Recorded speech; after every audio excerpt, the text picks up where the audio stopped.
अजीत कहां तक बेटा? हेलो।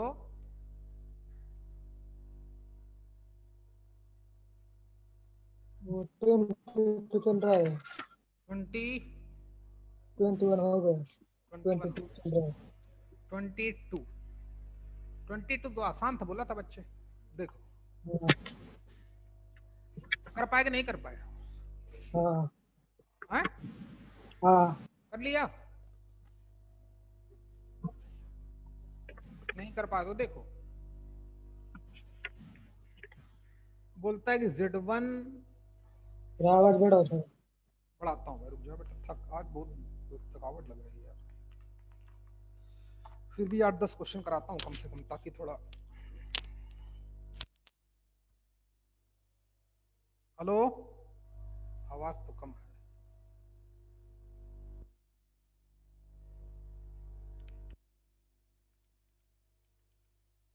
चलो देखें, तो क्वेश्चन नंबर हमारा कौन सा बेटा? 22 जी एडवांस का। ये 2001 का क्वेश्चन है। क्वेश्चन क्या बोलता है कि Z1 Z2 be nth root of unity. तो अगर nth रूट ऑफ यूनिटी के बारे में पता हो, तो x के मैंने कितना आया था, e की पावर i टाइम्स, जल्दी बोलो भाई, 2k पाई बाई n। याद आया क्या? तो Z1 माने लेते हैं k डालने पर, तो e k की वैल्यू 1 डालने पर वो एक तो 1 रूट आएगा, एक तो आता है 1, एक आता है उन जो पहले दो रूट है उनको Z1 Z2 बोल दो, या Z2 Z3 ले लो, या Z3 Z4 ले लो, क्योंकि कॉम्प्लेक्स रूट बोल रहा है, nth रूट ऑफ यूनिटी। अच्छा,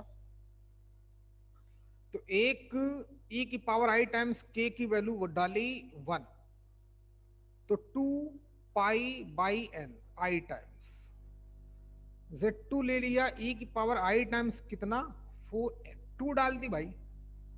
ये मैंने Z1 Z2 मान लिए, nth रूट ऑफ यूनिटी, यही तो बोला था। जहां पर बोला था मैंने k की वैल्यू 0 1 2 अप टू n-1 तक जाता है। अच्छा, तो ये दो कॉम्प्लेक्स नंबर है। अब अच्छा, इन दोनों जो कॉम्प्लेक्स नंबर के बिटवीन, दोनों कॉम्प्लेक्स नंबर के बिटवीन जो एंगल सबटेंट होता है, मान लेते हैं ये Z1 है और ये Z2 है ना, मान लिया ऐसा, ये Z1 है और ये Z2, तो दोनों में ओरिजिन से 90 एंगल सबटेंट होता है। तो ऑब्वियस है कि, तो फिर क्या जानना चाहता है, तो बोलता है फिर n की वैल्यू क्या होगी। n की वैल्यू जो होगी वो 4k+1 होगी। हाँ प्रशांत आ गए? आओ भैया आओ। ओके ओके आ जाओ। तो ओके बेटा, ये बात ठीक है। n की वैल्यू 4k+1 होगी कि 4k+2 होगी, कि n की वैल्यू 4k+3 होगी, कि n की वैल्यू 4k होगी। बस, जहां पे इसको मेंशन करना चाहिए, where k is an positive integer. Okay, क्योंकि हमारा इंटीजर ही होता है। अच्छा, तो Z2 और Z1 के बिटवीन एंगल कितना है, 90 डिग्री। अच्छा, तो अब इन दोनों के बिटवीन ये एंगल कितना हो गया, ये इतना, ये इतना, तो इनके बिटवीन जो डिफरेंस होगा वो बोलता है 90 डिग्री। यही तो बोल रहा है भाई प्रथमेश। कल कहां था भाई तू यार? सर वो सिर दुख रहा था और वो आंखें जलन, क्या था? वो सिर दुख रहा था कल। अच्छा ठीक, देखें भाई, बोलता है दो कॉम्प्लेक्स नंबर है, जिन दोनों कॉम्प्लेक्स नंबर ओरिजिन से 90 एंगल सबटेंड कर रहे हैं, तो मतलब इन दोनों का जो इसका आर्गुमेंट इसके आर्गुमेंट का डिफरेंस 90 डिग्री, 90 का मतलब पाई बाई 2। इसको जरा सॉल्व करें इनके डिफरेंस को, 4 पाई 2 पाई, तो अब ये से 2 pi by n equal to pi by 2, 2 से 2 चला गया, सॉरी पाई से पाई चला गया, 2 2 4 हो गया। तो फिर 4 बाई एन इक्वल टू 1, तो ऑब्वियस है एन इक्वल टू आ गया 4। तो n की वैल्यू 4k के फॉर्म में होगी, 4 इंटू 1, 4 इंटू 2, 4 इंटू 3, 4 इंटू, इसी तरीके से आती रहेगी। तो ऑब्वियस है डी हमारा करेक्ट ऑप्शन होगा। बोलना भाई 4k प्लस 1 नहीं हो सकता, 4k प्लस 2 नहीं हो सकता, k की वैल्यू में कुछ भी डालूं, 4k प्लस 3 नहीं हो सकता, जैसे ही k की वैल्यू 1 डालूंगा तो n की वैल्यू 4 आ जाएगी। Therefore D is the correct option. समझ पाए कि दोबारा समझाऊं भाई?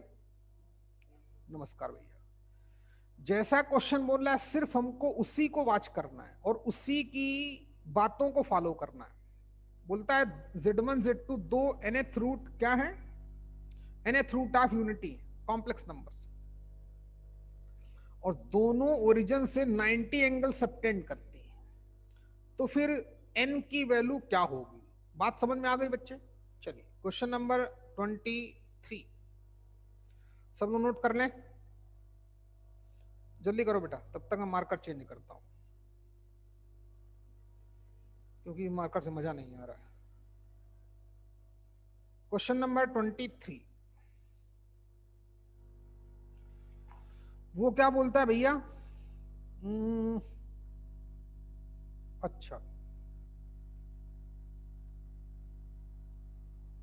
ओके, तो ये क्वेश्चन हमारे Z1 Z3 Z2 Z3 इसी तरीके से गिवन है। अच्छा तो कहो तो मैं आपको एक थोड़ा कॉन्सेप्ट सिखा दूं या कहो इसके बाद सिखाऊं? इसके बाद ही सिखाता हूं, कोनी मेथड सिखा देता हूं, वो 4-5 क्वेश्चन में लगेगा। यहां भी लगा सकते हैं लेकिन आप इसको ऐसे भी समझ सकते हो, बताता हूं कैसे, सीखो। जो एक्चुअली में हमें गिवन है ये हमारा 2001 का ये भी क्वेश्चन है।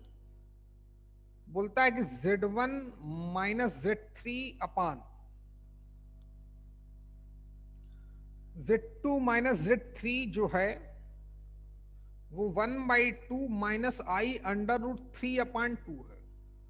तो ना ही ये ओमेगा है और ना ही ये ओमेगा स्क्वायर है, कि दोनों में -1/2 होता है। याद है कि नहीं भाई? तो उससे तो क्वेश्चन रिलेटेड नहीं है। अच्छा ये क्वेश्चन एक्चुअली में कोनी मेथड का क्वेश्चन है, या मैं आपको ऐसे ही बता सकता हूं। आप देखो लेफ्ट में जो भी है, लेफ्ट में जो भी है तो कॉम्प्लेक्स नंबर अपान कॉम्प्लेक्स नंबर, तो ऑब्वियस है कोई एक कॉम्प्लेक्स नंबर होगी। Sorry, the complex numbers Z1 Z2 Z3 satisfy this are vertices of a triangle। अच्छा ये तीन के तीनों किसी ट्रायंगल के वर्टिसेस हैं। ये हो गया, ये Z1 ये Z2 ये Z3, ये क्या है? तीनों एक ट्रायंगल के वर्टिसेस। चलिए तो सीखें, और हमें देखना है कि ये ट्रायंगल किस तरीके का है। ट्रायंगल हमारा राइट एंगल आइसोसेलेस होगा या जीरो ऑफ एरिया जीरो, इस ट्रायंगल का एरिया 0 होगा, या इक्विलेटरल होगा, या ऑब्टूस एंगल आइसोसेलेस होगा। चलिए क्वेश्चन देखें आप सभी लोग। ओके होगी तो ये जेड ही पहले इसी के बारे में देखेंगे, क्योंकि राइट साइड एक प्योर कॉम्प्लेक्स नंबर लिखी। कुछ समझ में नहीं आ रहा है तो चलो इसको मैं पोलर फॉर्म में रिड्यूस करता हूं। तो इसका मैग्नीट्यूड जब मॉड्यूलस निकालने जाऊंगा तो आ जाएगा अंडर रूट ऑफ 1/4 प्लस 3/4 यानी कि 1। ओके तो मॉड्यूलस तो 1 हो गया। इसका आर्गुमेंट निकालने जाऊंगा तो polar form ordered pair form ये बोलता है, यानी कॉम्प्लेक्स नंबर हमारी 4th क्वाड्रेंट में है। 4th क्वाड्रेंट में आर्गुमेंट थीटा होता है और थीटा निकालते हैं tan theta equal to mod of y/x से। 2 से 2 गया tan थीटा अंडर रूट 3 यानी कि थीटा की वैल्यू 60 डिग्री, तो प्लीज फोकस करें। इसका मैग्नीट्यूड हो गया 1 into cos of theta. Theta कितना आया? माइनस का पाई बाई सॉरी 3। कॉस 60 की वैल्यू √3 होती है ना बेटा, तो cos minus theta cos theta ही होता है, इसलिए 60 को क्या लिखते हैं? Pi by 3। लेकिन sine minus theta minus sine theta होता है, तो माइनस आ जाएगा। अच्छा, इससे हमें मिलेगा क्या? कुछ समझने में आसानी होगी, क्योंकि राइट साइड एक प्योर कॉम्प्लेक्स नंबर है। Z1 Z2 Z3 किसी राइट एंगल ट्रायंगल के वर्टिसेस हैं। अच्छा, तो गौर से देखना भाई,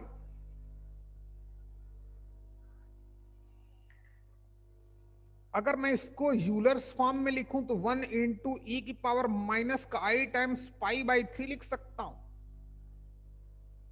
अब मैंने बोला था किसी भी कॉम्प्लेक्स नंबर को आप यूलर्स फॉर्म में कैसे लिखते हो? ऐसे, जो ई की पावर आई थीटा का मल्टीपल होता है वो उसका मॉड्यूलस होता है, और जो थीटा होता है वो उसका आर्ग्यूमेंट होता है इस जेड का। याद आया कि नहीं बेटा? अच्छा, लेकिन राइट साइड लेफ्ट साइड एक अजीब टाइप की कॉम्प्लेक्स नंबर है। ऊपर भी 2 कॉम्प्लेक्स नंबर, नीचे भी 2 कॉम्प्लेक्स नंबर, उन दोनों का डिफरेंस। ओके, तो एक काम करते हैं, जेड, चलो इसे रहने दो। तो जो लेफ्ट में कॉम्प्लेक्स नंबर है इसको मैं ऐसे लिख सकता हूं, तो इस कॉम्प्लेक्स नंबर को जो मैग्नीट्यूड हो जाएगा, अब इसका मैग्नीट्यूड का मतलब Z1 minus Z3 upon Z2 minus Z3 का मैग्नीट्यूड, वो 1 के बराबर हो गया। जैसे वो 1 के बराबर हो गया तो क्रॉस मल्टीप्लाई कर सकते हैं, mod of Z1 minus Z3 equal to mod of Z2 minus Z3। ध्यान दे, अब 2 कॉम्प्लेक्स नंबर के डिफरेंस का मॉड्यूलस क्या देता है? डिस्टेंस। Z1 माइनस Z3 इसका डिस्टेंस, इस साइड का डिस्टेंस, Z2 माइनस Z3 इस साइड का डिस्टेंस बराबर है। बराबर है कि नहीं बच्चे? तो ये A हो गया, ये A हो गया। अच्छा, बात समझ में आई? तो 2 साइड तो इक्वल हो चुकी है, देखते हैं क्या तीसरी साइड भी इक्वल है? तो ध्यान देना, देखते हैं क्या तीसरी साइड भी इक्वल है। तो इसका आर्ग्यूमेंट कितना होगा? इसका आर्ग्यूमेंट होगा माइनस का पाई बाई 3, ये जो कॉम्प्लेक्स नंबर है। तो हमें एक्यूट एंगल दिख रहा है, तो चलो पाई बाई 3 माने लेते हैं। 60 ग्राफिकली जैसे हमने प्लॉट किया, पाई बाई 3 माने लेते हैं। बात समझ में आ रही है कि नहीं भाई? समझ लेना, हमें इस साइड की लेंथ निकालनी है, x मान लिया। अब x की वैल्यू निकाली जाए तो कैसे निकाली जाए? ये दोनों साइड तो इक्वल हो चुकी है। अनुराग, इतनी बात समझ में आई कि नहीं आई? हाँ, ये चीजें बिल्कुल प्यार से नोट करो। समझ में आया कि नहीं? कैसे कैसे हम क्वेश्चन को हैंडल करते हैं, कैसे उसके बारे में हम समझ पाते हैं, और कैसे उसको कॉन्सेप्ट में अप्लाई करते हैं। ये माइनस क्यों आया अभी मैं इसका मतलब बताऊंगा। बोला कोनी मेथड से रिलेटेड है। कोनी मेथड शायद आपको सर ने पढ़ाया होगा, कॉम्प्लेक्स नंबर रोटेटिंग एरो पढ़ाया होगा ना भाई? Complex number as a rotating arrow, तो उसी का एक्सटेंशन है वो, कुछ नहीं। जब क्लॉकवाइज लेते हैं तो आ जाता है क्या? तो आ जाता है निगेटिव। जब एंटी क्लॉकवाइज लेते हैं तो पॉजिटिव ही आता है। बस उसी का खेल है, क्योंकि एंटी क्लॉकवाइज गेम चल रहा है। चलिए, पहले Z3 माइनस Z1, फिर Z2 माइनस Z3 है। समझ में आ रहा है कि नहीं? Z3 मेन फोकस है। Z3 minus Z1 upon Z3 minus Z2 लिख सकते हैं कि नहीं? सिखाया गया होगा, मैं बता दूंगा, कोई टेंशन की बात नहीं। तो वो सिर्फ उसका खेल है कि निगेटिव क्यों यहां पे लिखा, वो उसका खेल है। अच्छा, तो अब तो ये x कैसे निकाला जाए? तो याद करिए, ये x कैसे निकालें? हेलो, बोल बेटा, ये एक्स कैसे निकाला जाए? अच्छा, तो कई बार इस कॉन्सेप्ट का यूज कर चुका हूं, बोला था कई बार यूज होगा। अगर किसी भी ट्रायंगल में तीन की तीनों साइड की लेंथ पता है तो आप कोई भी एंगल पता कर सकते हो। कॉस सी कैसे निकलता है? A square plus b square minus c square upon 2ab। याद आया कि नहीं भाई? तो इसमें एंगल पता है, दो साइड पता है, तीसरी साइड पता करना है, निकालोगे तो ए ही आएगा। बात समझ में आई कि नहीं है? तो तीन की तीनों साइड की लेंथ क्या हो जाएंगी? सेम हो जाएंगी, इसलिए ट्रायंगल हमारा इक्विलेटरल ट्रायंगल कंसीडर किया जाएगा। टेक्निक समझ में आई कि दोबारा समझाऊं? फिर से देखिए, बोला कि Z1 Z2 Z3 जो हैं वो वर्टिसेस ऑफ अ ट्रायंगल, ठीक, मान लिया। अब इसकी वैल्यू एक कॉम्प्लेक्स नंबर के बराबर है। ना ही इसका हमको मॉड्यूलस पता है, ना ही इसका हमको आर्ग्यूमेंट पता है, जिसको मैंने सर्कल किया है। तो हमने एक काम किया, जब इसकी वैल्यू राइट साइड वाली कॉम्प्लेक्स नंबर के बराबर है तो हमने उसको पोलर फॉर्म में कन्वर्ट किया, वहां से यूलर्स फॉर्म में कन्वर्ट किया। क्योंकि जैसे यूलर्स फॉर्म में लिख देगा तो उसका इसका लेफ्ट का मॉड्यूलस भी पता चल जाएगा और लेफ्ट का आर्ग्यूमेंट भी पता चल जाएगा। शायद आप समझ चुके होंगे। बात समझ में आ रही कि नहीं आ रही भाई? तो अब निगेटिव क्यों आया? यहां पे कोनी मेथड अपना गेम कर रहा है, मैं बता दूंगा आपको, सर ने पढ़ाया होगा, एक बार पढ़ लेना। क्लॉकवाइज और एंटी क्लॉकवाइज का खेल है और कुछ नहीं। बात समझ में आई ना भाई? हाँ, पहले Z3 माइनस Z1 को ले रहा है, उल्टा करो, पहले Z3 माइनस Z1 को ले रहा है, पहले इसको देख रहा है, फिर इसको देख रहा है, पहले इसको फिर इसको। तो क्लॉकवाइज जाना पड़ा कि नहीं रे? बोल ना भाई, कैसा जाना पड़ा? क्लॉकवाइज। इसलिए थीटा हमारा निगेटिव में दिख दिया। अगर मैं Z2 माइनस Z3 अपान Z, क्लियर हुआ कि नहीं? अगर मैं Z3 माइनस Z2 ये ऊपर ले जाऊं, इसको नीचे ले आऊं, तो ये एंटी क्लॉकवाइज में हो जाएगा, ये थीटा हमारा π/3 हो जाएगा। या आपको दूसरे तरीके से भी बता सकता हूं, इसका आर्गुमेंट माइनस π/3 दिख रहा है, इस पूरी कॉम्प्लेक्स नंबर को रिवर्स मार दो। सुन रहे? क्या करो? पलट दो, इसको ऊपर ले जाओ, इसको नीचे ले जाओ, तो इसमें तो प्लस हो जाएगा। क्यों अनुराग, बात समझ में आई कि नहीं आई रे? तो इसको 1 अपान करना पड़ेगा। ये कॉस थीटा e की पावर माइनस आई को ऊपर e की पावर आई लिख दूंगा, तो वहां से भी आप समझ सकते हैं ये एंगल हमारा π/3 है। ये x निकालूंगा, ये a आएगा, तो ट्रायंगल हमारा इक्विलेटरल ट्रायंगल हो जाएगा। मोस्ट कॉन्सेप्चुअल क्वेश्चन था, कंप्लीट करो। डिपेंड था कि किसी कोई एक डिफिकल्ट कॉम्प्लेक्स नंबर गिवन थी, उसके बारे में हमें एग्जैक्टली तो नहीं पता चला, लेकिन उसका मॉड्यूलस और आर्ग्यूमेंट हम पता कर सकते हैं।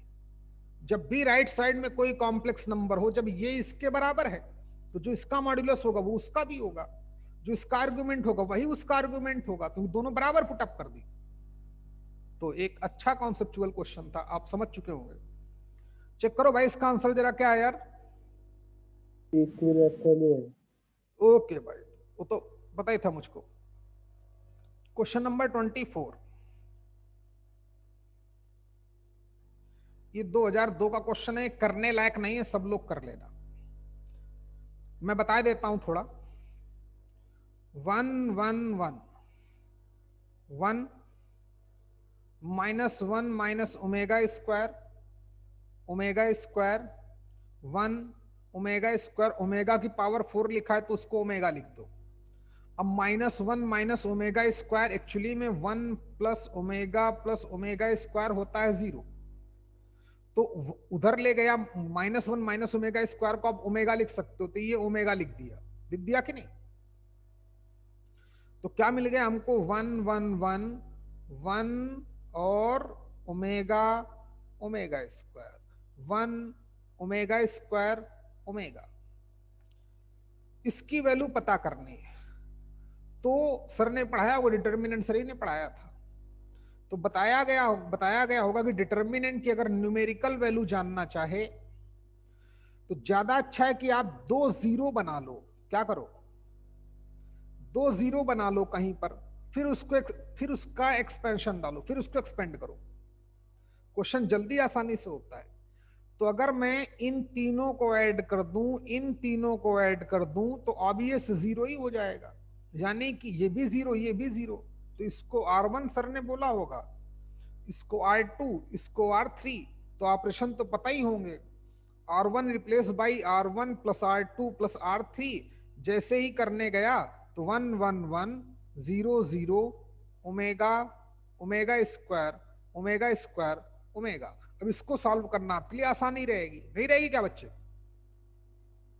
सिर्फ R1 की जगह पर R1 प्लस R2 प्लस, ये सर ने आपको सिखाया गया हो, सिखाया हो। करने को तो मैं ये भी कर सकता था कि R2 की जगह पर R2 माइनस R1, तो ये जीरो हो जाता। R3 की जगह पर R3 माइनस R2, तो ये जीरो हो जाता, तब भी एक्सपेंड करता, तब भी आंसर वही आता। लेकिन जब हमको पता है 1 प्लस ओमेगा स्क्वायर जीरो होता है, तो छोटे से कॉन्सेप्ट से काम हो रहा है। तो यहाँ 1 नहीं 3 हो जाएगा, सॉरी यहाँ 3 हो जाएगा बच्चे। बात समझ में आई कि नहीं? R1 की जगह पर तीनों का सम लिखना है, करस्पॉन्डिंग एलिमेंट का। तो 1 1 1 3, 1 omega omega square zero, 1 omega square omega zero, बाकी एज इट इज। ना R2 में कोई चेंजेस करने हैं, ना R3 में कोई चेंजेस करने हैं। रही बात एक्सपेंशन की, तो ओनली 3 के रिस्पेक्ट में हो जाएगा। कितना? Omega into omega, omega square minus omega की पावर 4। ओमेगा की पावर 4 की वैल्यू कितनी होती है? ओमेगा। तो 3 times of omega square minus omega is your answer. हाँ, ओमेगा कॉमन ले लो, तो 3 ओमेगा कॉमन लिया, ओमेगा माइनस 1 ऑप्शन में है, D is the correct option. Check कर भाई एक बार जरा, वही आना चाहिए। बराबर है? ओके, चलिए क्वेश्चन नंबर 25, 25वां क्वेश्चन। ये भी 2012 का क्वेश्चन है, लेकिन ठीक ठाक लग रहा है। देखो, लेकिन सर्कल की तरह है तो फिर आसान है। बोलता है मॉड ऑफ Z1 जो है वो 12 है, 12 है। चलिए, ये एक सर्कल रिप्रेजेंट करेगा Z1, देखते हैं सर्कल पे लाई करेगा। Mod of Z2 minus common ले लो, तो 3 प्लस 4 आई, ताकि इसका हमें सेंटर डायरेक्ट पता चल जाए, इक्वल टू 5। Z2 भी एक सर्कल पे लाई कर रहा है, Z1 भी एक सर्कल पे लाई कर रहा है, जिसका सेंटर 0 है, रेडियस 12 है। इसका सेंटर इतना है, रेडियस 5 है। तो बोलता है कि फिर मिनिमम वैल्यू बतानी है mod of Z1 minus Z2 की। ओके, टेक्निक समझ में आई कि भाई दोबारा समझा दूं? तो पता है सर्कल देगा, इस सर्कल का तो कॉन्सेप्ट अलग है। Centre 0,0, radius 12। तो चलिए पहले इसी को निपटा देते हैं। पहले सर्कल ही बना दूं क्या? छोड़, सर्कल कौन बनाया, सर्कल तो बाद में एडजस्ट हो जाएगा। ग्राफ देखिए, तभी क्वेश्चन हैंडल कर पाओगे। बोलता है एक सर्कल, तो इससे बड़ा क्या लूं? थोड़ा छोटा करना चाहिए। सर्कल ही दिख रहा है ना भाई? चलो मान लेते हैं सर्कल। Z1 यहां कहीं पे है, यहां कहीं पे क्या, यहीं पर है। जानते ही क्या देता है, इसकी रेडियस 12 यूनिट, यहां से लेकर यहां तक की लेंथ 12 यूनिट। दूसरा सर्कल है जिसका सेंटर 3,4 पे है, यहां कहीं। Radius 5 unit. अब समझने वाले तो समझ गए होंगे, ओरिजिन के बीच की डिस्टेंस वो भी 5 है। 9 प्लस 16 25। अरे बोल रहा, तो जो Z2 है हमारा सर्कल है, ये ओरिजिन से पास आउट होगा। अरे ओरिजिन और इसके बीच की डिस्टेंस 5 दिख रही कि नहीं? डायरेक्ट दिख रही। तो प्लीज फोकस करें बच्चे। तो दूसरा सर्कल हमारा कुछ ऐसे होगा।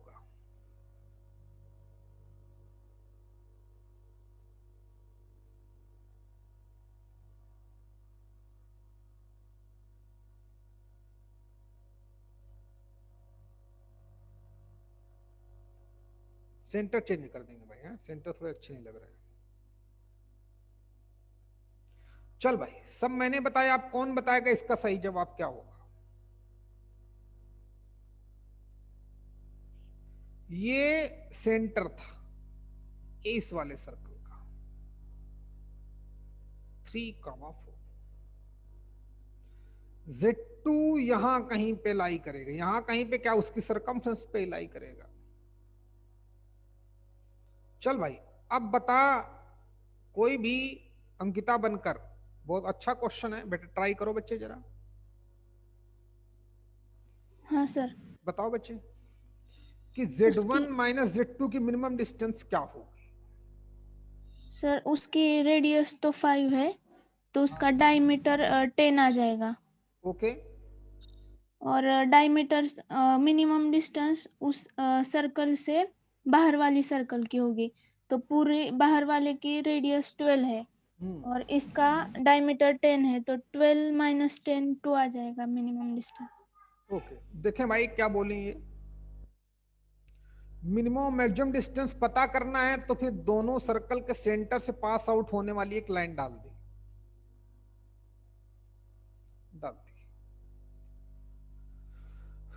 अब क्या Z2 यहां हो, Z1 यहां हो तो क्या मिनिमम डिस्टेंस आएगी? नहीं। Z2 यहां हो, Z1 यहां हो, क्या मिनिमम डिस्टेंस आएगी? नहीं। जब Z2 यहां हो, प्लीज मार्कर चेंज करता हूं, समझ लेना, सेंस होगा तभी क्वेश्चन कर पाओगे, नहीं तो मरते रहो, फिर कोई क्वेश्चन नहीं कर पाएगा। ये हमारा Z2, ये हमारा Z1 है, बोलना रे। इन इससे कम डिस्टेंस कभी नहीं हो सकती। अगर तुम्हारे पास सेंस है तो आप क्वेश्चन कर सकते हो, अदरवाइज खेलोगे। अब ये डिस्टेंस कहां से निकाली जाए, तो ओरिजिन से लेकर यहां तक की डिस्टेंस पूरी, O से लेकर Z1 तक, या A नाम दिए देता हूं, उसकी तो रेडियस ऑफ दिस सर्कल है, क्योंकि इस सर्कल का सेंटर 0,0 था, ग्रीन कलर वाले का, जहां पे Z1 उसकी सरकमफ्रेंस पे लाई करता है। तो O से Z1 की जो डिस्टेंस है वो 12 है। बात समझ में आई? तो टोटल में से इतनी डिस्टेंस हमें माइनस कर दो, यहां से लेकर यहां तक की डिस्टेंस, तो ये डिस्टेंस पता चल जाएगी। बिल्कुल सही बेटा, 12 माइनस 10 तो 2 आ गया। बात समझ में आ गई क्या? अजीत समझ में आया रे कि नहीं आया? आ गया। चल नोट कर, आगे बढ़ते हैं। समझो, जितना सिखाया गया है उसको देखो, वहां से ऑब्जर्व करो। अगला क्वेश्चन देखते हैं भाई।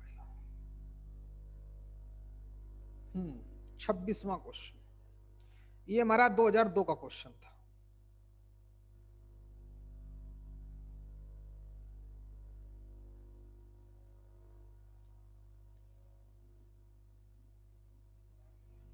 क्वेश्चन नंबर 26 बोलता है जो मॉड ऑफ Z है वो 1 है, ठीक है, तो Z की वैल्यू पता ही है, cos थीटा प्लस आई साइन थीटा मान सकते हैं। ओके, अच्छा, लेकिन जानना क्या चाहता है वो भी ध्यान दें। और बोलता है जो W है वो हमारे पास Z minus 1 upon Z plus 1 है, तो फिर रियल पार्ट ऑफ W जानना चाहता है क्या होगा? एक ऑप्शन में तो 0 बोला, अदरवाइज Z के फॉर्म में बोला। सेकंड ऑप्शन,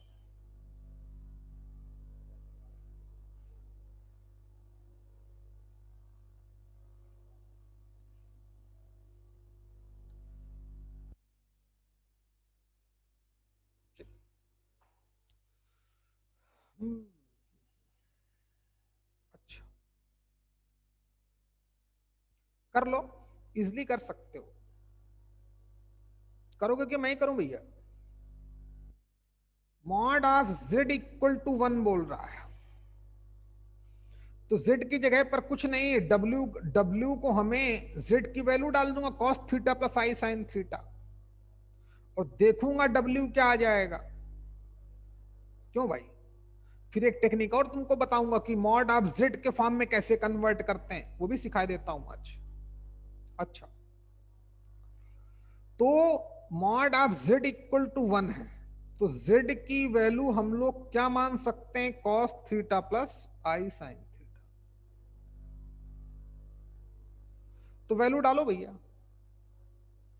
तो cos थीटा माइनस 1, ध्यान दे भाई, चलो अच्छा नहीं करता, प्लस आई साइन थीटा माइनस का 1 अपान cos थीटा प्लस आई साइन थीटा प्लस 1। जितना बताएगा उतनी मैथ्स लगाना भाई, ज्यादा मैथ्स मत लगाना, नहीं तो परेशान रहोगे। अच्छा, फिर W, अब बोला गया cos थीटा के साथ 1 दिखे तो क्या करना चाहिए, बेसिक रूल लगाओ। तो प्लीज फोकस करें, 1 minus 2 sine square theta by 2, आप जानते हो,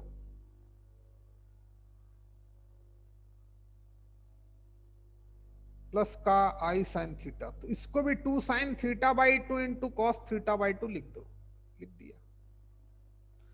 -1 से +1 तो चला ही गया। यही काम डिनोमिनेटर के साथ किया, कॉस थीटा की वो वैल्यू तो 2 कॉस स्क्वायर थीटा बाई 2, -1 तो 1 से 1 चला गया, plus I times 2 sine theta by 2 into cos theta by 2 बराबर है W। देखते हैं भाई क्या आता है, दोनों से 2 साइन थीटा बाई 2 कॉमन दिख रहा है, नहीं नहीं नहीं, नहीं। यहां से 2 साइन थीटा बाई 2 कॉमन दिख रहा है, ले लो।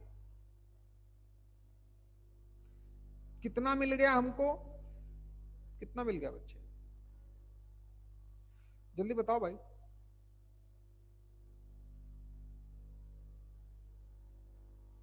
कहाँ गया बेटा, आई cos theta by 2 minus sine theta I cos theta by 2 और कितना, minus sine theta by 2, minus sine theta by 2। यहां से कितना मिल गया, यहां से मैंने 2 कॉस थीटा बाई 2 बाहर निकाला, तो यहां से कितना मिल गया, e की पावर आई थीटा बाई 2, समझे कि नहीं भाई, cos theta by 2 plus I sine theta by 2 बराबर। ऊपर देखो कुछ तिकड़म भिड़ा सकते हैं क्या, हाँ भिड़ा सकते हैं, कैसे, इसको इसी के फॉर्म में बना लो, तो आई से मल्टीप्लाई किया, आई से डिवाइड किया, जरा ध्यान देना, ताकि हमारा real part cos theta by 2 उसमें आ जाए। तो आई से मल्टीप्लाई किया तो आई स्क्वायर और आई हो गया, और आई से डिवाइड कर दिया, ओके। तो ऊपर देखिए कॉस थीटा बाई 2, ये भी माइनस हो गया, ये भी माइनस हो गया, तो माइनस बाहर निकाल लिया, तो e की पावर आई थीटा बाई 2 में कन्वर्ट हो गया, समझने वाले समझ गए होंगे। इसकी भी वैल्यू यहां से माइनस साइन को हम बाहर निकाल लो, तो cos theta by 2 plus sign I sine theta by 2 बचेगा कि नहीं बचेगा, इससे ये कट गया और माइनस बाहर आ गया, 2 से 2 चला गया, तो W की वैल्यू कितनी आ गई, आई से ऐसे रहने दो, आई से ऊपर मल्टीप्लाई आई से नीचे मल्टीप्लाई, तो आई टाइम्स tan थीटा बाई 2 बच गया। तो जो ओमेगा आया हमारा उसमें रियल पार्ट तो आया ही नहीं, तो रियल पार्ट इसका 0 हो जाएगा। चेक करवाई फटाफट जरा ऑप्शन, हाँ सर भाई बिल्कुल सही होगा है। टेक्निक समझ में आई क्या, चलो इसको दूसरे तरीके से हैंडल करूं क्या, ये तो हमारा बेसिक रूल था कि ओमेगा के बारे में जानना चाहता है कि रियल पार्ट क्या होगा, तो रियल पार्ट तो तभी पता चलेगा जब मैं उसको x प्लस आई वाई के फॉर्म में बनाऊंगा। x प्लस आई वाई के फॉर्म में बनाने के लिए z के बारे में उसने इन्फॉर्म ही कर दिया था कि z का मैग्नीट्यूड 1 है, मैग्नीट्यूड 1 होता है तो z की वैल्यू कितनी, cos थीटा प्लस आई साइन थीटा मानते हैं कि नहीं, डाला। ये तो हमारा बिल्कुल बेसिक मैथ्स लगाई, कोई जल्दबाजी नहीं की, z की वैल्यू डाली, cos थीटा के साथ 1 दिख रहा है तो कौन किससे कैंसिल आउट हो रहा दिख रहा था, ऊपर रियल पार्ट जिसको होना चाहिए cos थीटा बाई 2 को इमेजिनरी पार्ट दिख रहा था, तो cos थीटा बाई 2 मैंने बोला है पॉजिटिव दिखना चाहिए cos थीटा, तो आई से मल्टीप्लाई किया, आई से डिवाइड किया, तो 1 अपान आई को तो बाहर कर दिया। बात समझ में आ रही है कि नहीं भाई, ये यहां बाहर कर दो तब भी बात एक की, बात एक की। तो आई स्क्वायर की वैल्यू -1, तो ये भी माइनस, ये भी माइनस, तो माइनस साइन पूरा बाहर निकाल लिया, तो ये e की पावर आई थीटा बाई 2 में तो पूरा कट ही गया। इतना आंसर बच गया, आई टाइम्स tan थीटा बाई 2, यानी कि इसमें रियल पार्ट तो आएगा ही नहीं, तो रियल पार्ट हो जाएगा 0। बात समझ में आई कि नहीं आई? अच्छा जल्दी करो बच्चे। अच्छा एक बात और तुमको बता देता हूं, अच्छी बात है जो याद आ गई। इसका दूसरा तरीका ही बताता हूं, क्योंकि वो मुझे दिख रहा है, यहां से मैं लगा सकता हूं। देखो कैसे लगा सकता हूं। Z के बारे में इंफॉर्मेशन है, ओमेगा के बारे में जानना चाहता है, तो जिसके बारे में इंफॉर्मेशन है उसके बारे में पता कर देते हैं। देखो कैसे कैसे पता लगाएंगे। दूसरी भी टेक्निक लगा देता हूं, ध्यान देना बच्चे। एक काम किया, ध्यान देना बच्चा, कि एक हमें Z की वैल्यू निकाल लूं, Z की वैल्यू निकाल लूं क्योंकि उसका मॉड्यूलस गिवन है, तो क्रॉस मल्टीप्लाई करके आप Z की वैल्यू निकाल सकते हो। या एक मैंने कंपोनेंशियो एंड डिवाइडियो थ्योरम भी बताई है कि x upon y equal to a upon b चल रहा है, तो x plus y upon x minus y equal to a plus b upon a minus b. अभी तक तुम्हारा वहां तक दिमाग चलते ही नहीं है, किसी का भी नहीं चलता है। जो सिखाया गया उसको इकट्ठा करो भाई, क्वेश्चन देखते ही दिमाग में स्ट्राइक करना चाहिए कि हाँ मैं ये करने से क्वेश्चन हमारा सॉल्व हो जाएगा। भाई इन्फॉर्म किसके बारे में किया है? Z के बारे में। तो जिसके बारे में पता है उसकी वैल्यू तो पता करो, फिर मॉड्यूलस लेंगे, उसकी जगह 1 लिखेंगे। देखते हैं मैथ्स क्या लगती है। ऑप्शन पे ज्यादा फोकस नहीं करते हैं, देखते हैं कि मैथ्स कैसे लगा सकते हैं। जैसे हमें सिर्फ इतना बताया गया कि mod of Z equal to 1 है, ओमेगा की वैल्यू क्या होगी, ये उसके क्वेश्चन की डिमांड थी। तो हमने एक काम किया कि Z की वैल्यू डाली, cos थीटा के साथ 1 दिखेगा तो कैसे मैथ्स लगाते हैं सबको ही जानता है। अब दूसरा तरीका, हमें मॉड ऑफ Z1 पता है, तो क्यों ना Z की वैल्यू निकाल लूं, उसका मॉड्यूलस, बोथ साइड का मॉड्यूलस लूंगा, उसकी वैल्यू 1 लिखूंगा, देखते हैं वहां से क्या होता है।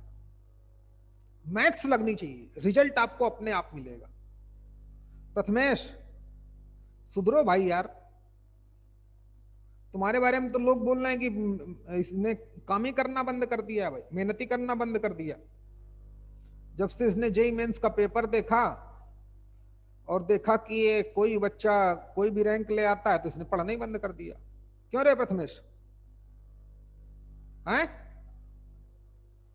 बताया गया है मुझको, ये मेरे पास आई न्यूज आई है भाई। कहाँ से? अब बताऊंगा फिर कहां से। हैं? ये सब कुछ बोला ही नहीं मैं। तुम नहीं बोले हो, लेकिन पता चला है तुम्हारे बारे में मुझको ऐसा। किसने पढ़ना ही बंद कर दिया सर? जितना आता था उतने में ही सोचता है कि मैं काम कर जाऊंगा। करो भैया, फिर सुधरोगे नहीं तुम ना सुधरो। फिर मैथ्स कैसे लगेगी, कौन सा कॉन्सेप्ट है जो हमें बताया गया है जो यहां मैं इन्वॉल्व कर सकता हूं? अरे मॉड ऑफ Z1, Z की वैल्यू निकालूं, बोथ साइड का मॉड लूंगा, मॉड ऑफ Z की जगह 1 लिखूंगा। मॉड ऑफ Z1 है, W के बारे में जानना चाहता है, मॉड ऑफ Z1 होगा तो Z की जगह cos theta i sin theta डाल सकते हैं, उससे रिजल्ट आ गया। दूसरा तरीका, या तो मैं क्रॉस मल्टीप्लाई करूं, Z की वैल्यू निकालूं, वो भी आसान है, निकाल लोगे। या मैं डायरेक्ट CD थ्योरम लगा दूं, कंपोनेंशियो डिवाइडेड थ्योरम, क्योंकि वो प्लस करने पर कट जाएगा, ध्यान देना। तो W plus 1 upon W minus 1 equal to Z minus 1 plus Z plus 1 upon Z minus 1 minus Z minus 1। Z से Z गया, ऊपर 1 से 1 गया। तो mod of W plus 1 upon mod of mod क्यों मॉड ले लेते हैं, है ना। W माइनस 1 इक्वल टू 2 से 2 गया, माइनस Z का मॉड आ गया। भाई माइनस 2 नीचे बचेगा, ऊपर 2Z बचेगा, तो माइनस Z बचेगा कि नहीं। और मॉड ऑफ Z की वैल्यू 1 है, तो मॉड ऑफ माइनस Z भी 1 आ गया। तो जब mod of W plus 1 equal to mod of W minus 1 होता है, तो फिर W क्या देता है? Z, याद है ना रे? कि mod of z minus z1 equal to mod of z minus z2 लिखा हो तो z क्या देता है? Perpendicular bisector of the line joining the point z1 and z2। याद करिए। तो एक कॉम्प्लेक्स नंबर है ये, यानी कि -1,0।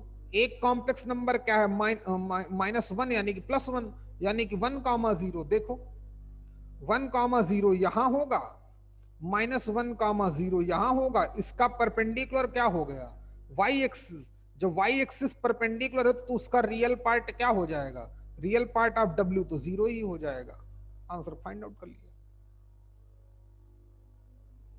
देखिए कि हमें जो सिखाया गया है वो हम इस क्वेश्चन में कहीं पे लगा सकते हैं क्या? अगर आप लगा दोगे तो आपको आंसर मिल जाएगा। एक पॉइंट पे हमें देखना पड़ता है। चलिए आगे बढ़ते हैं भाई। थका दिया तुम लोगों ने यार, क्योंकि मेहनत नहीं कर रहा ना इस समय भाई। चलो 27 एक आसान क्वेश्चन है, जल्दी करो। क्वेश्चन नंबर 27 हो गई, नैया पार हो गई भाई।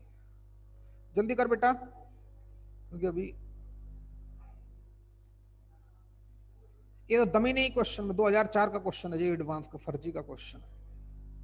फिर भी बता देता हूं कि 1 plus omega square raise to the power n equal to 1 plus omega की पावर 4 इक्वल टू n। तो बोलता है then least value of n is, n की लीस्ट वैल्यू बताओ अंकिता बनकर। 2 3 5 6 बोलो बच्चे। हाँ सर।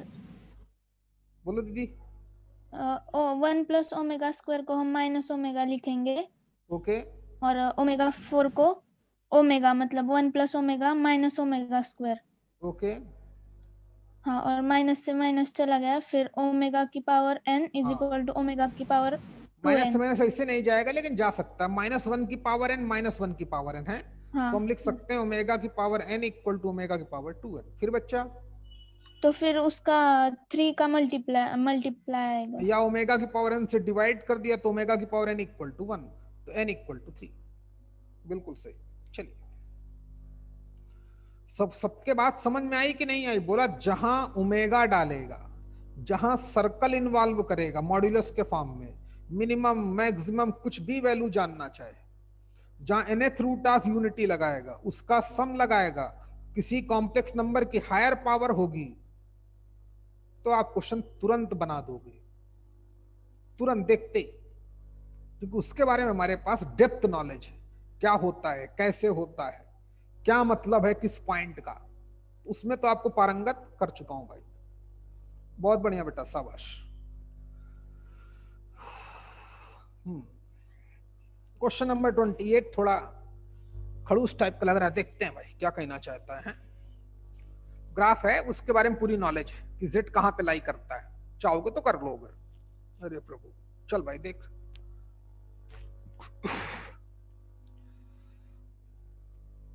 क्वेश्चन नंबर 28 जो 2005 का क्वेश्चन है, 2005 का क्वेश्चन है। अच्छा,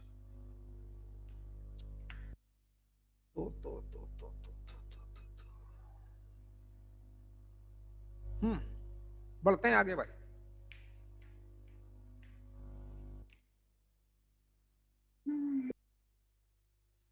28 क्वेश्चन नंबर, हाँ पहले ग्राफ बनाना पड़ेगा भाई इसका। बंद कर रहे, ये भी कोई ना कोई होगा, वही प्रश्न से आइटम होगा ये भी कोई। बोलता है कि कुछ ऐसा बना है, ध्यान दें कैसे। कौन है, पहले इसकी सांसें मैं छीन लेता हूं भाई। कौन है सांसें ले रहा है इतनी कस की? बताना भैया, उसकी सांसें छीन लूंगा मैं, इतनी कस के कोई सांस लेगा तो। क्या बोल रहा था, फालतू बात कर रहा है भाई। हाँ, एक -1,0 पॉइंट्स, एक ऐसे ग्राफ बनाया, लाइन डाली। सबकी बुक में है, आपको ग्राफ बनाने की जरूरत नहीं है, आप सिर्फ क्वेश्चन देखें। ये रहे पॉइंट। एक क्या पॉइंट है हमारे पास, माइनस का 1,0, ये x डैश और ये x, ये y और y डैश। अब क्या किया इसने, यहां से नहीं किया, यहां से नहीं किया, यहां से किया। P एंड Q 2 पॉइंट दिखा रहा है, मार्क डालूंगा रे प्रथमेश, याद रखना। और एक आर्क टाइप का बनाया ऐसे। फिर क्या किया उसने, बोलता है Z यहां कहीं पे है, Z ऐसे, Z इस शेडेड रीजन में है।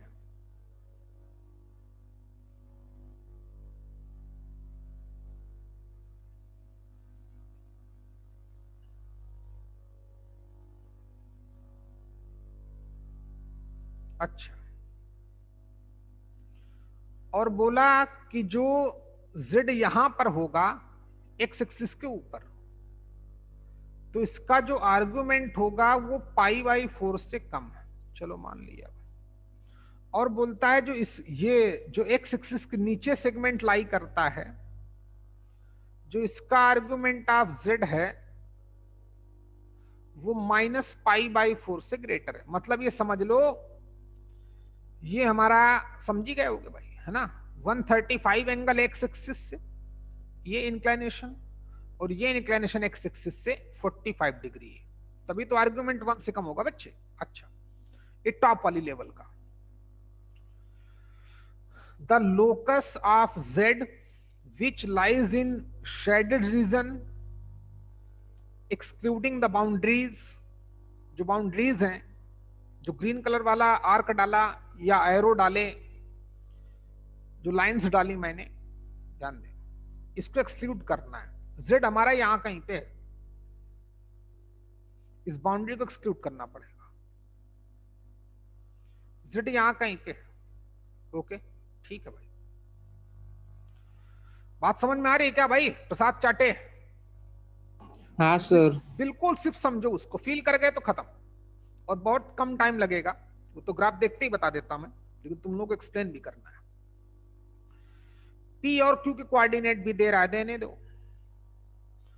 अब पहला ऑप्शन बोलता है, इतना हमें इन्फॉर्म किया गया इसके बारे में, और P के कोऑर्डिनेट, P के नहीं, किसके कोऑर्डिनेट दे रहा है, हाँ P के कोऑर्डिनेट, P के कोऑर्डिनेट दे रहा है -1 प्लस √2 कामा √2, ये P पॉइंट के कोऑर्डिनेट। इसी तरीके से Q पॉइंट के कोऑर्डिनेट क्या हो जाएंगे पता ही है, x तो 1 प्लस √2, आप समझदार हो। चलिए,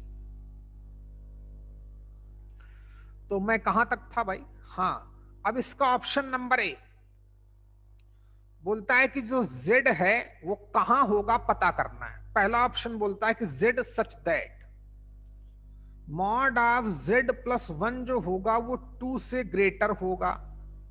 अच्छा, Z यहां कहीं पे जैसा ग्राफ में दिख रहा है, मॉड ऑफ Z+1 2 से ग्रेटर होगा, और जो आर्ग्यूमेंट ऑफ Z+1 होगा वो π/4 से कम होगा। इसका मॉड्यूलस भी डाला। अच्छा, ठीक, तो गौर से देखो, Z+1 एक्चुअली में है क्या, मॉड ऑफ Z-Z1 के बारे में पता है, तो जो ये मॉड ऑफ Z+1 का दोनों जगह पर यूज कर रहा है वो एक्चुअली में Z-1 है, इतना तो समझते ही होगे। अच्छा, Z1 हमारा यहां है, Z हमारा यहां कहीं है, अब यहां से यहां तक की डिस्टेंस तो 1 है, कितनी है भाई? अच्छा, R कहां पर बोला, R ये बोल रहा है, R के बारे में भी इंफॉर्म किया कि जो R पॉइंट है वो 1,0 है, R पॉइंट है 1,0। अब Z यहां है, तो ऑब्वियस है Z की वैल्यू तो 1 से ग्रेटर ही होगी। अरे बोलना भाई, Z का x कोऑर्डिनेट, प्रथम अनुराग समझना, Z का x कोऑर्डिनेट 1 से ज्यादा होगा कि नहीं? हाँ जब 1 से ये वाली z हमारा यहां से यहां तक की डिस्टेंस 2, ये तो 1 है, ये भी 1 है, तो 2 है। तो z कहीं पर भी लूंगा, z कहीं पर भी लूंगा तो z माइनस दिस, अरे बोलना, उसकी वैल्यू 2 से ज्यादा होगी। पहला तो सही है, z यहां पर होगा, बिल्कुल बात बराबर है। और उसका आर्गुमेंट, अब z ये है, तो z माइनस दिस का आर्गुमेंट, तो ये लाइन हो गई। अब इस लाइन का आर्गुमेंट कितना होगा, पाई बाई 4, ये तो पाई बाई 4 था टोटल, ये माइनस पाई बाई 4 था, जानते ही। तो इसका पाई बाई 4 से कम होगा।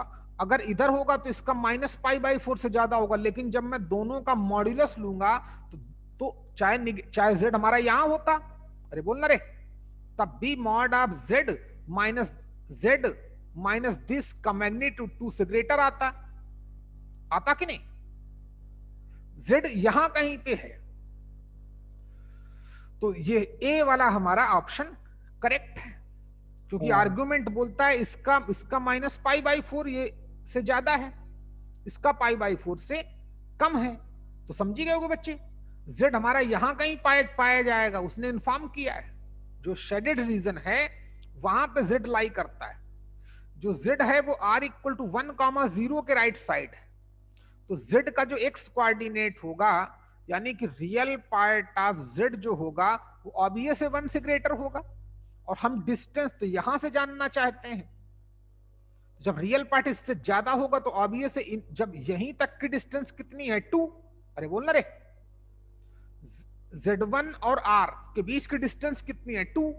अब बोलता है बाउंड्री पॉइंट को छोड़ दूं, बाउंड्री पॉइंट को एक्सक्लूड किया जाए तब z लाई करता है। तो z हमारा इसके राइट में होगा, तो ऑब्वियस है इसका और इसका डिस्टेंस 2 से ग्रेटर होगा। और ये रही z माइनस z1, ये रही z माइनस z1, जिसका मैग्नीट्यूड, आर्गुमेंट का मैग्नीट्यूड पाई बाई 4 से लेस होगा। बात समझ में, खोलो वो कहां है अपना कंप्यूटर वगैरह, किस प्रणव के पास, उठा लो, प्रणव को फोन कर लो। है यहाँ पे नहीं है भाई, प्रणव फोन कर लो एक बार जरा। चलो बेटा, इतनी बात समझ में आई भाई? अच्छा, तो सेकंड ऑप्शन देखते हैं जरा, देख ले भाई। तो पहला ऑप्शन तो हमारा राइट है, जहां z के बारे में उसने इन्फॉर्म किया तो फिर राइट। सेकंड ऑप्शन है कि mod of z minus 1 greater than 2। z minus 1 का मतलब ये रहा, अरे बोलना भाई,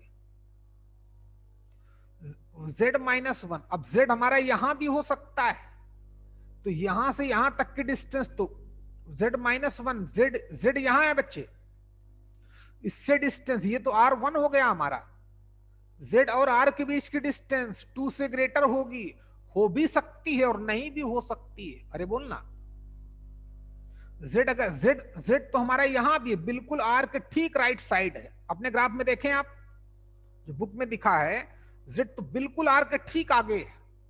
तो क्या उस r से z को जो बिल्कुल पास है उसकी डिस्टेंस 2 से ग्रेटर होगी क्या?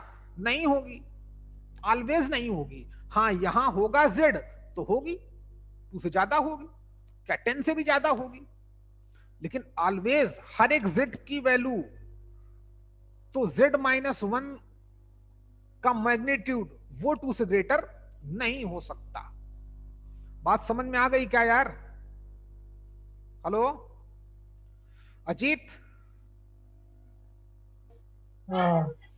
अंकिता बेटा तुमको समझ में आई? हाँ सर। ओके, समझो इसको, z कहां पे, बस क्वेश्चन हो जाएगा। तो थर्ड वाला भी गलत है, बोलता है मॉड ऑफ z प्लस 1 2 से कम होगा, हो ही नहीं सकता है। z वहीं पाया जाएगा जहां उसका x कोऑर्डिनेट 1 से ज्यादा हो। अगर 1.5 भी होगा तो 1.5 माइनस माइनस प्लस 1, तो 2.5 का स्क्वायर करूंगा तो उससे तो ग्रेटर ही आ जाएगा ना भाई। तो ये 1 से इसका रूट लूंगा, अरे वो मान लो इमेजिनरी वो 0 भी हो गया, तब भी इसी का मैग्नीट्यूड, अरे बोलना 2.5 का स्क्वायर का मैग्नीट्यूड तो 2 से ग्रेटर ही आएगा ना, तो 2 से लेस तो हो ही नहीं सकता है, तो यही गलत हो गया। अब बोलता है mod of z minus 1 less than 2, ये भी गलत है। z यहां होगा तब तब तो वो 2 से बहुत ज्यादा होगा। टेक्निक समझ में आ रही कि नहीं भाई? z कहीं भी है, यहां पर है, जो भी शेडेड रीजन है वहां पे z है। चल भाई क्लास ओवर, बाकी कल देखते हैं। थोड़ा एक काम आ गया भाई, बहुत जरूरी काम है वो भी। सर टाइम टेबल तो क्या होगा? टाइम टेबल बोला था चेंज कर दिया है भाई। सर फिर कल छुट्टी है या कल क्लास है? कल केमिस्ट्री क्लास ले लो भाई। हैं कितने बजे? फिजिक्स के भी बोल रहे हैं सर, हैं फिजिक्स के सर भी बोल रहे हैं क्लास। एक ही क्लास लो, फिजिक्स का तो हो गया ना सिलेबस। ज्यादा मत पढ़ो भाई। अब जो पढ़ा है उसी को अपने आप थोड़ा अपने इम्प्रूव करने की कोशिश करो। सर कल पूरी छुट्टी दे दो, कल के दिन। छुट्टी लेके क्या करोगे बेटा यार? कल दसरा है ना, कल अरे दशहरा कहाँ जाओगे बच्चे? पूजा होती है घर पे। हैं पूजा होती है घर पे। चल अच्छा, कल पूरी छुट्टी दे दी भाई। और बताओ कल दशहरा कहाँ है यार? अनुराग फालतू की बात कर रहे हो। सर कल दसरा है सर। कल तो नवमी है। सर नवमी और दसरा इस बार एक ही दिन आ रहे हैं। एक ही दिन है। हाँ अच्छा चलो भाई छुट्टी कर देते हैं कल की, हैं? टेस्ट का कब करने वाले? क्या बेटा? टेस्ट वो टेस्ट? ऐप डाउनलोड किया है ना? हाँ डाउनलोड कर लिया। हाँ हाँ रजिस्टर्ड होगा सभी लोग? हाँ हाँ। चलो ठीक। पहले बात तो एक काम, कल छुट्टी है तुम्हारी, परसों टाइमिंग चेंज कर दूं, 10 बजे से टाइम क्लास टेबल होगी। आपने? 10 से 11:30 फिजिक्स चलेगी जो चलती है। हाँ। फिर 12 से लेकर 1:30 बजे तक चलेगी केमिस्ट्री। 12 से मत करो सर, थोड़ा सा क्यों? 11:15 से ही कर दो, आधा घंटे भी बहुत हो गए।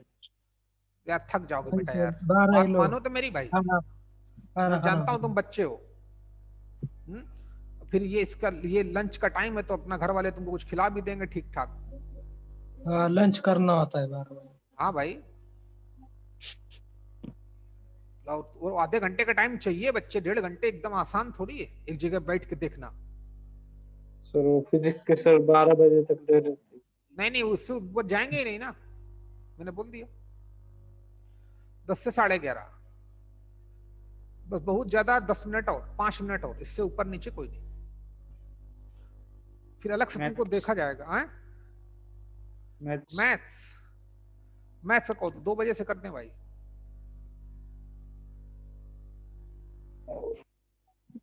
बोलो। हाँ ठीक। चलेगा। हैं? सही सही है, चलो तैयार हो जाओ। है। मंडे से हैं क्लास ओवर। और हाँ दूसरी बात, एक इंपॉर्टेंट नोटिस भाई, कि पहली बात तो सब लोग एडमिशन में करा खत्म करो यार।